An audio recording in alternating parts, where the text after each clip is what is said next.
Hey guys, and welcome back to the shop. I wanted to give you guys kind of a shop update and a bit of a tour. I've been doing a whole bunch of work in the shop. In fact, I got a bunch of work done today. It's really kind of refreshing to be able to actually spend some time in the shop getting some stuff done instead of just producing a video for YouTube. This is, of course, the patrons only video week.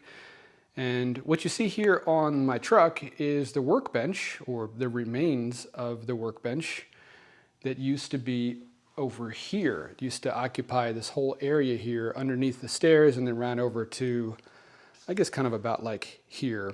And the table saw was pushed in over here. And when I gave you guys an update before, I said I kind of wanted to turn this into a welding area over here and a grinding area. This is the part of the shop that is the furthest away from my, precision machine tools. So this is, I guess, the best area to make dust. And I even have a cabinet up here on the wall too. I wasn't sure how that was going to work out. I think it's working out well. I'll probably just keep really light stuff in here. The stuff on the bottom shelf is not going to stay. That's what was in this cabinet before I moved it. But the stuff on the top shelf, that'll probably stay, as well as the stuff up there. Again, just like bulky, lightweight stuff I think will be good in this cabinet, and sort of makes use of the space up here that would otherwise just, I guess, not really be usable. This welding table or bench or whatever you want to call it is a portable one that I got in an estate sale. It's usually folded up in this closet. I want to leave it out. I want to be able to have a surface I can come over and weld stuff on, at least, small stuff that fits in that space. I have 30 inches from the top surface of this to the bottom of that cabinet, so there's actually a good bit of work area here. Over here, I want to get one of those carts that you can put, I don't know, I guess preferably at least 2 different welders on. This is one of those laser ones that at some point I've got to open up and play around with and share with you guys here on the channel. So that's coming at some point in the future. The stuff over here is probably not going to stay there. The pressure washer needs to be here in the garage. The garage is heated. The barn is not. So while I really don't want to have it here in the garage, yeah. I also don't want to be buying a new pressure washer because I didn't get the last drop of water out of it or flush it properly before winter. So that's unfortunately one big bulky thing that's going to have to stay in here that has nothing to do with the shop. But what I'm thinking about for this area over here is I want to have at least this grinder, maybe even a belt sander. Bigger than the one that I have over here that you guys have seen on the channel before. At least one size up from that. Might even build one, or maybe do like a kit or something. Not sure, but what I'm thinking is this is an exterior wall. Behind this is just the area behind the garage, and you can't really even see that. So I was kind of thinking about trying to poke through this wall and put one of those like through the wall fans with the louvers on the outside. And I'm thinking about that for a couple of different reasons. I'm curious to hear what you guys think as well. I mean, first of all, if I'm welding in here, that's going to make smoke. It'd be nice to just suck that smoke right out. And also when I'm grinding or using a belt sander, if I turn the fan on, any fine dust will probably just get sucked right out.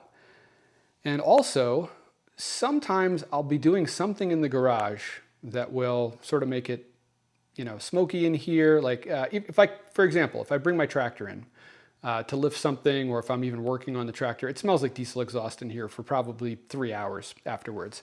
It'd be nice to crack one of the garage doors, turn that fan on, and just suck all the air through the shop, because this is the back wall. So if I spin around, the garage doors are on that end. So say the center door, or maybe even the far door over there, if I crack it just at the bottom and have a fan over here, I think that would suck all the air sort of through the shop and flush it out, which I don't really have any way of doing now. So I'm curious to hear what you guys think. There's a beam directly above. I don't want to aim right up because that light's going to wash out the camera. But I believe right underneath that light there's probably a steel pillar that supports the weight of the second floor above the beam that light's on. So I can't cut through there, but I mean, I've got 16-inch on center studs here. I could get the biggest fan I could fit here, or I could demo more of this wall and put a larger one in and, you know, sort of frame around properly like you would for a window if I want to go 2 stud bays. So curious to hear what you guys think if anyone has that in their garage and how well it actually works. The real excitement, however, is down on this end of the shop, and I'm intentionally not pointing the camera a little bit further to the right. You guys might have already caught it in one of the other shots, and I shared some pictures on the Discord, so if you guys have been in the Discord, you already know what I'm probably going to pan over and show in a second here. But this whole base cabinet used to be over here, and I moved it over against this wall and got rid of the stuff that was on this wall because I needed room for this full-size Bridgeport clone milling machine. I have wanted one of these for quite some time. This guy has kind of been a placeholder, the 7x28. This has been a great milling machine, but my plan was always to convert this one to CNC eventually, you know, after, you know, sort of getting accustomed to it as a manual milling machine, and then picking up a Bridgeport clone or a Bridgeport for here in the shop as a manual machine. And I've actually worked a deal with Precision Matthews. I came up with a video idea that I think is going to be pretty exciting. If you guys recall, I did a video a little over a year ago at this point, comparing that lathe to the cheapest lathe from Vevor. A lot of people complain that that was an unfair comparison because there's such a price difference between the two. But I think some people missed the point of the video. Well, genuinely some people did. A lot of people, just based on the comments, I think got the point of the video and appreciated it. But, you know, the $600 or $700 Vevor lathe is, I think, what everyone thinks they want and tends to start out with. And the reality is, this is pretty much the bare minimum lathe that you really want to buy. And I think that did come across in the video. You know, seeing the vast difference between, again, what I would consider to be the bare minimum video. This is a 10x22. It's not so much about the size. It's really just about the, you know, the build of the lathe, how heavy the castings are, and the features on it. This machine honestly exceeded my expectations. No, it's not as nice as my 1440 over here, but it's surprisingly good for what it is. Well, there's sort of a similar thing going on with these full-size Bridgeport style milling machines. Everyone will look for an old, cheap Bridgeport and, you know, fight getting it home, only to find out that it is so worn that they're never going to make usable parts on it. Now, I'm not saying that that's, you know, the case with every single one of them, but the majority of those machines have had a lot of use. The chance of finding one that someone bought brand new and had in their garage, like I have this one here, that may have only seen a couple hundred hours of use total in its entire lifetime, it is extremely unlikely. I'm not saying they're not out there, but when I see those ones come up, they're quite proud of them, and they generally cost more than what you're going to pay for one of these anyway. This is a Taiwanese import from Precision Matthews, and I am blown away by the quality of this machine so far. I am, of course, going to do a whole video on it, comparing it actually to buying a used Bridgeport. Yep, I'm actually going to go buy. I'm going to shop on Facebook Marketplace locally here around me, and I'm going to go with a friend and maybe 2 friends and have them help me actually pick up and try and move one back here to compare to this machine. So I think it's going to be a great video because it's comparing, you know, the thing that everyone wants to do when, you know, they get the itch for one of these big machines in their garage, which is just buy a cheap used one on Facebook or Craigslist versus buying a new Taiwanese clone. And I'll give you guys a little sneak peek since the indicator is still set up on the table here from when I checked it out, when I got it set down on the floor and leveled. This is an R8 test bar in here, and I think it's 250 millimeters long. And this is a 10,000ths indicator, not a thousandths indicator, a 10,000ths indicator. So from 0 to 1 is 1,000th. And the little tick marks on there are 1/10,000th of an inch. I would expect to see on a brand new machine at least, well, I don't want to say at least. I mean, I would love to see a 1,000th of an inch or better. I kind of figured that was a stretch because, I mean, again, we're really far from the spindle. So any inaccuracy in the spindle itself or in the grind at the end of the spindle where the R8 tooling seats in is going to be multiplied by that length. So, you know, I would expect to see no more than, you know, 1/10,000th of an inch run out up here. But down here, you know, to be fair, I anticipated we'd probably see about, you know, about a thou. Yeah, oh, hold on. Let me turn this guy on.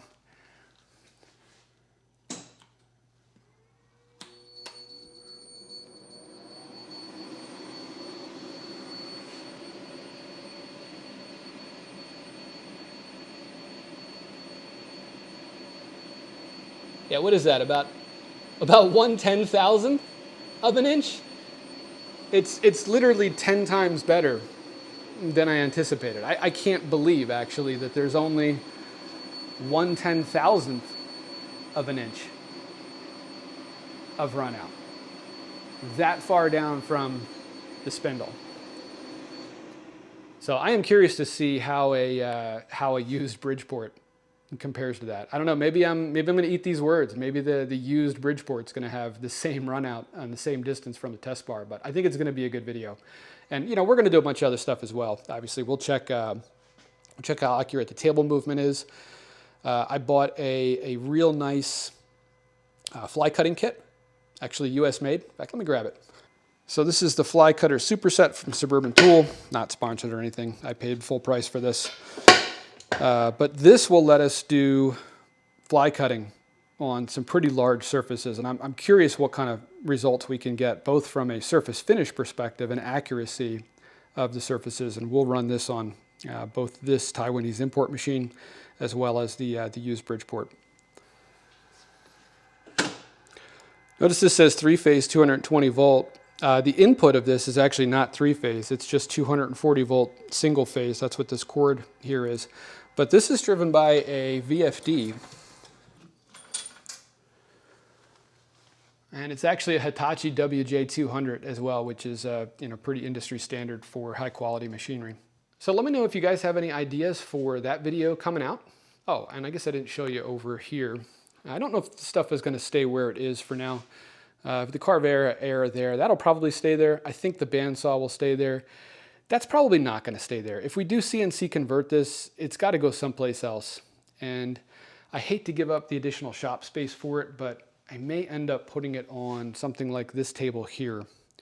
That would actually probably be about the right size to use all the travel of the machine and still have a little room in the enclosure. And that's a nice heavy-duty steel table. It's probably strong enough to just put the machine right on. I think this is rated at like 2,000 pounds or some ridiculous amount. But I might have a steel plate cut, like a 1/2 inch or a 5/8 thick steel plate cut for the top, just to make it even sturdier. And then maybe just do a chip collection underneath and part of it. I don't know, if you guys are patrons over on Clow42's channel, he's posted a couple design ideas for an enclosure for the same milling machine. So I'm probably not going to do anything until he finishes his, so I can learn from his mistakes. But curious to hear what you guys think of that as well. And I'd love to hear what you guys think for that idea of ventilation through the wall. That's something I'd like to do sooner than later, since it's going to make a big mess over here, and I'd just kind of like to rip that Band-Aid off and get it done. So let me know. And listen, I really appreciate you guys hanging out in the shop with me. It's been such a joy making these patron-only videos. It's so low stress in comparison to trying to produce something that the algorithm and everybody and their mother is going to like on YouTube. So guys, thank you so much. And I'll see you next Friday.